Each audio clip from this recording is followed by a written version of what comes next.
Rett was something I'd never heard of, at that point. It was, and not obviously when you get the diagnosis, you go off and you do your Google search and you find out all these horrific things, and you go, my goodness, what's her future going to be like? And this happened to be, this was the day before her second birthday, and I just then thought, okay, well, I need to go and find out what Rett syndrome is. And like we all do, jump on Google.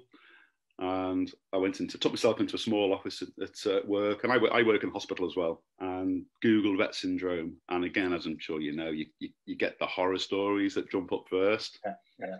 I kind of read what was on there about Rett syndrome and what it entailed, and I just had to get out of work. I kind of bolted and came home, and then for the kind of period of time, it was like a bomb had gone off.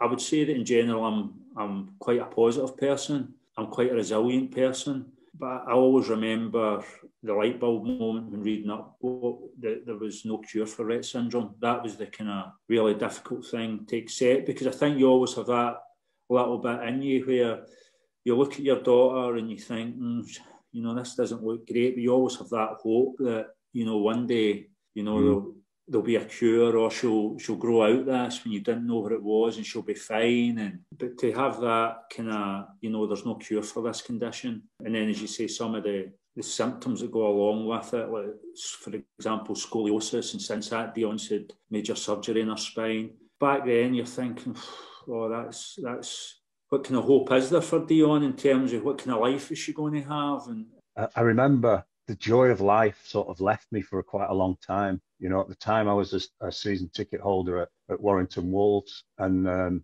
whether they won or lost meant nothing. I was just like an empty shell standing on the terraces watching the games. I'm quite good at coming to terms with things and accepting it and then moving on. But certainly that first period was really difficult. And Dion's mum, who we're now divorced as well, I can remember she took it really bad in terms of trying to accept it, where I was a little bit better in terms of, right, this is what it is, can't change it. What can we do now? Is there anything we can do, or what can we do to make Dion's life better? I remember walking in one day and Sky Sports was on, as it always is in this house, and the presenter was talking about a challenge that had just been done. I think it was going around football grounds. I remember them talking about Rett syndrome, and I thought, how bizarre that Sky Sports are talking about Rett syndrome. And then obviously rewound it and listened to it, and they mentioned obviously reverse Rett. But when I saw another bald guy, similar age to me, lives literally down the road, got that strong northern accent, and then that led on to me discovering and reading about the traversal experiment, and that was like a light bulb moment, if you like, that I thought, right, this is what I've got to do. This is where I'm going to try and channel my energy into supporting the work of Reverse Rett. I wish my daughter could just walk 5 meters on her own. I can decide to, but I'm going to do this, and I will do it. And then everyone, all these incredible challenges that I've seen happening around, I just go, wow! All these people doing all these amazing things, having a wheelchair on your back and running a marathon or whatever it is, or rowing across the ocean, or all of these things. It's just incredible what people get up to. And I was actually kind of inspired by Vincent Johnson, who is doing.